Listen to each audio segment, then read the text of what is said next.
As a prosecutor, I specialized in cases involving sexual abuse.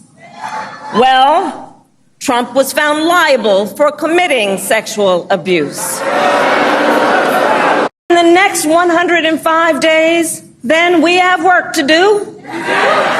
We have doors to knock on, we have phone calls to make, we have voters to register, and we have an election to win.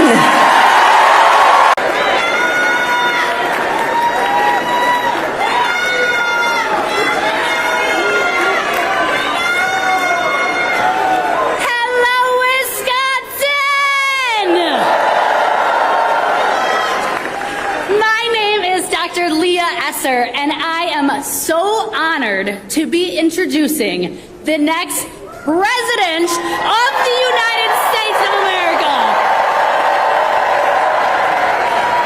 Vice President Kamala Harris. As an educator, I am so proud of the work that I do to serve our state and teach the next generation of leaders. But if it were not for the Biden-Harris administration, I would still be obligated to student loan debt and unable to unconditionally serve the scholars I love. But thanks to the Biden-Harris administration's commitment to public service, I had almost all of my student loan debt forgiven,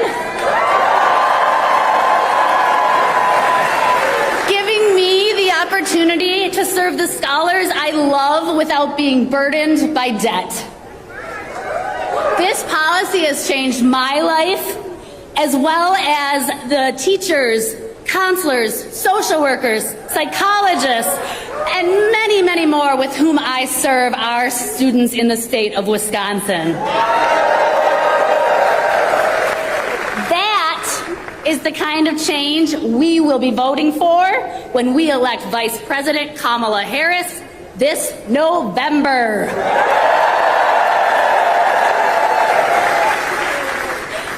Vice President Harris has been standing up for ordinary Americans her entire career, from her service as a prosecutor to her time as district attorney, attorney general, United States Senator, and Vice President of the United States. She has always stood for the people.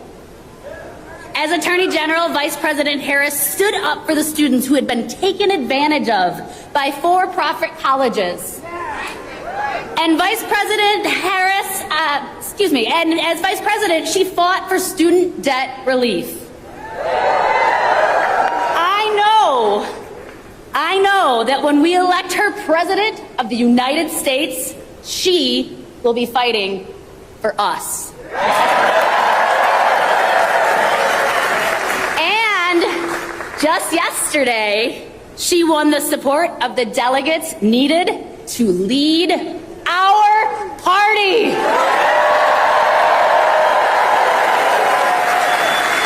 And now it is my distinct honor to introduce the first woman elected Vice President of the United States and the next President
be back. Thank you all very much. Can we please hear it for Leah and her extraordinary story and leadership?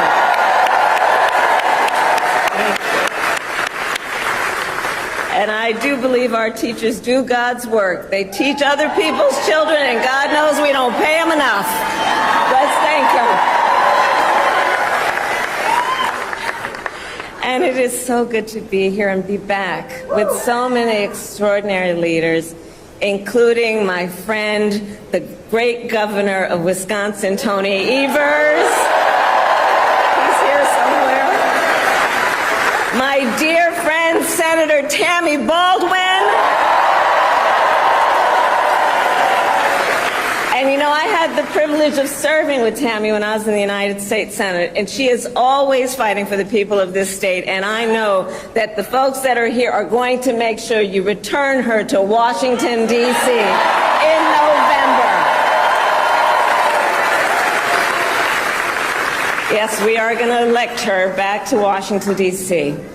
It is so good to be here also with Lieutenant Governor Sarah Rodriguez, Attorney General Josh Kaul, Wisconsin Secretary of State Sarah Godlewski, County Executive David Crowley, Mayor Cavalier Johnson, and the great State Party Chair Ben Wickler, who I have worked with. Ben, you and I have been working together for years, and I can attest he knows how to build the infrastructure that delivers wins up and down the ballot. Thank you, Ben.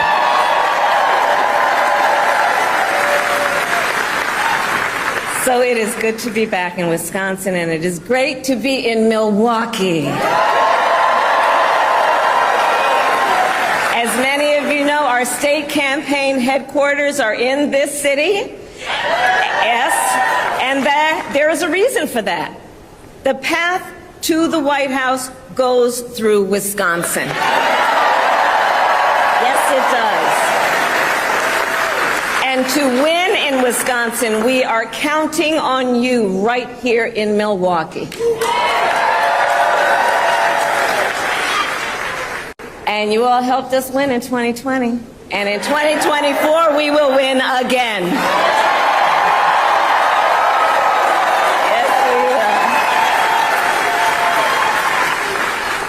So, Milwaukee, I want to start by saying a few words, and I could really speak at length, but a few words about our incredible President Joe Biden.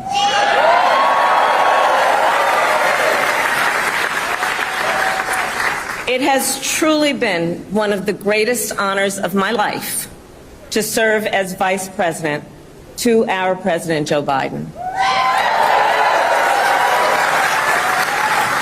Joe's legacy of accomplishment over his entire career and over the past 3.5 years is unmatched in modern history. In one term, think about it, in one term as president, he has already surpassed the legacy of most presidents who served 2 terms in office.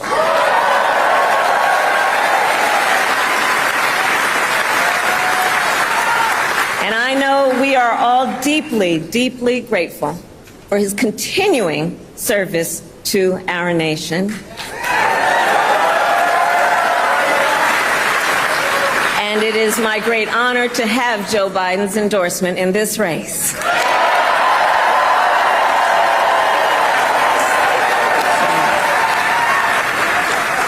So, Wisconsin, I am told as of this morning that we have earned the support of enough delegates to secure the Democratic nomination.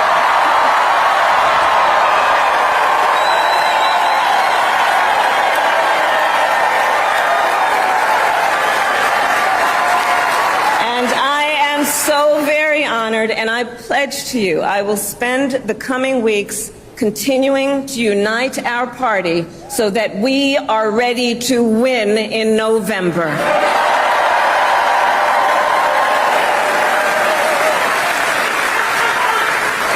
So, friends, we have 105 days until Election Day, and in that time, we've got some work to do. But we're not afraid of hard work. We like hard work, don't we? And we will win this election. Yes, we will. So as Leah told you, before I was elected vice president, before I was elected United States Senator, I was elected Attorney General of the state of California, and I was a courtroom prosecutor before then. And in those roles, I took on perpetrators of all kinds. Predators who abused women, fraudsters who ripped off consumers, cheaters who broke the rules for their own gain. So hear me when I say, I know Donald Trump's type.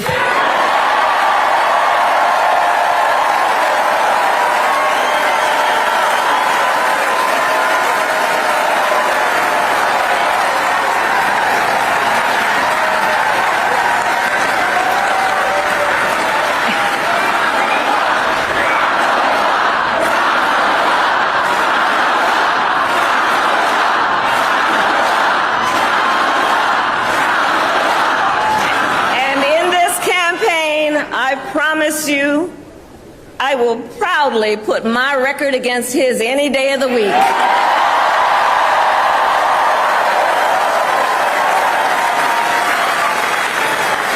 As Attorney General of California, I took on one of our country's largest for-profit colleges that was scamming students.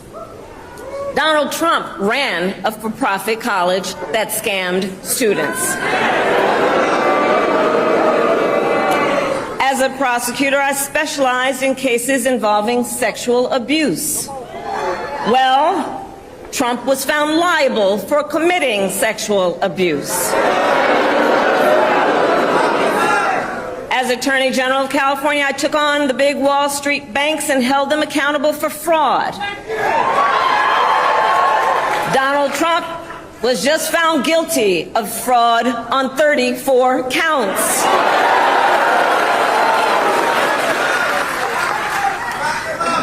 But let's also make no mistake, this campaign is not just about us versus Donald Trump. This campaign is about who we fight for. This is about who we fight for. Just look at how we are running our campaigns. So Donald Trump is relying on support from billionaires and big corporations. And he is trading access in exchange for campaign contributions. A couple of months ago, you all saw that a couple of months ago at Mar-a-Lago, he literally promised big oil companies, big oil lobbyists, he would do their bidding for $1 billion in campaign donations. On the other hand, we are running a people-powered campaign.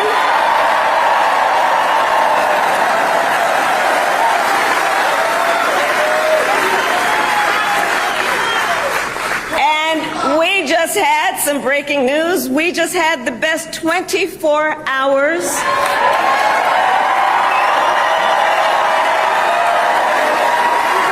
of grassroots fundraising in presidential campaign history. All right?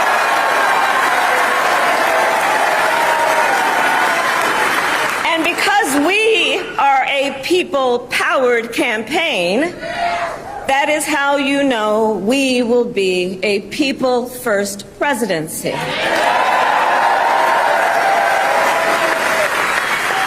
Wisconsin, this campaign is also about two different visions for our nation.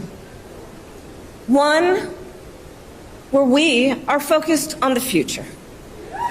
The other, focused on the past. We believe in a future where every person has the opportunity not just to get by, but to get ahead.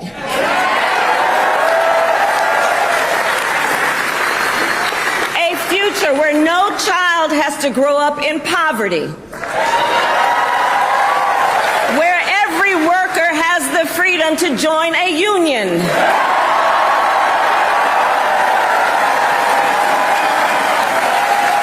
where every person has affordable health care,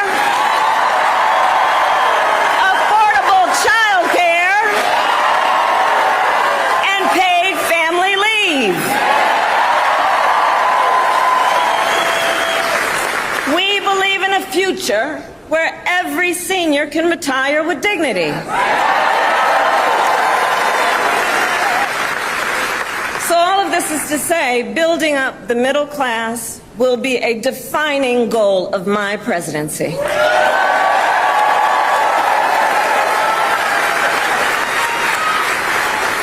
Because here's the thing we all here, Wisconsin, know. When our middle class is strong, America is strong.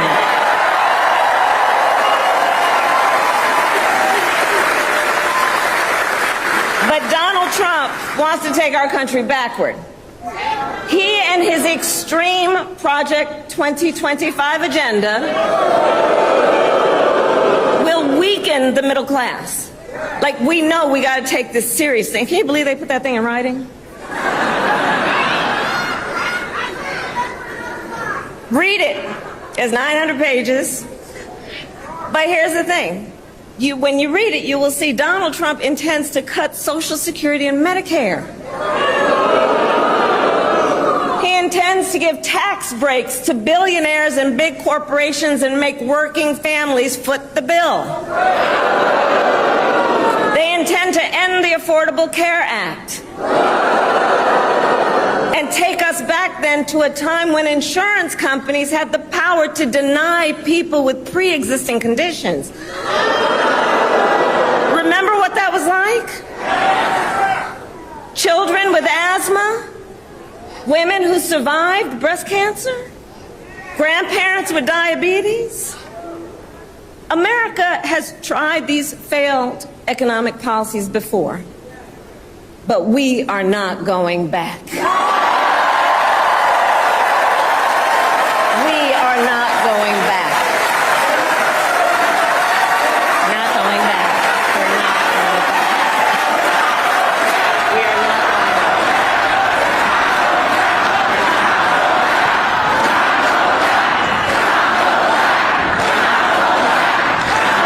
And I'll tell you why we're not going back. Because ours is a fight for the future. And it is a fight for freedom. Generations of America's, generations, and we have to remember this, the shoulders on which we stand, generations of Americans before us led the fight for freedom. And now, Wisconsin, the baton is in our hands.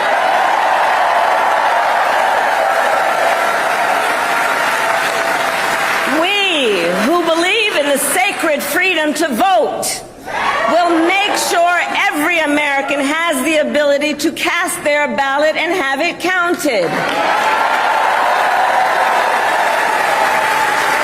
We, who believe that every person in our nation who should have the freedom to live safe from the terror of gun violence, will finally pass red flag laws, universal background checks, and an assault weapons ban.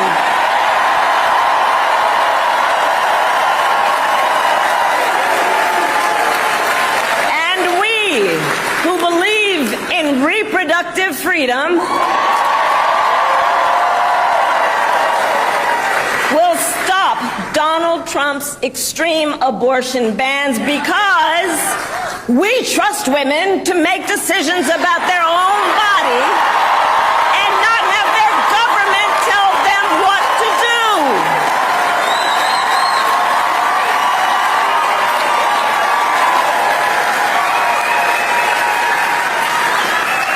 And when Congress passes a law to restore reproductive freedoms, as President of the United States, I will sign it into law.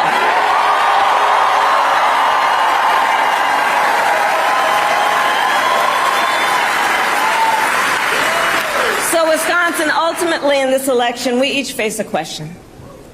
What kind of country do we want to live in? A country...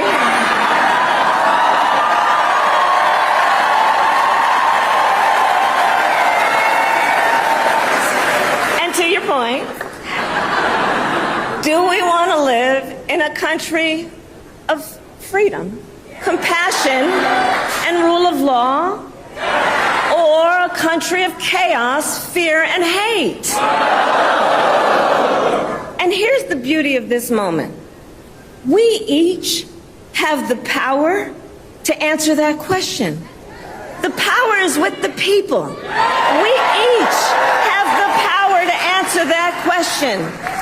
And in the next 105 days, then we have work to do.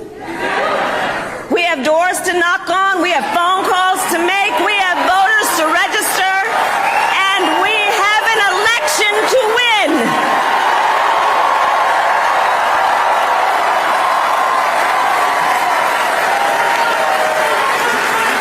So, Wisconsin, today I ask you, are you ready to get to work?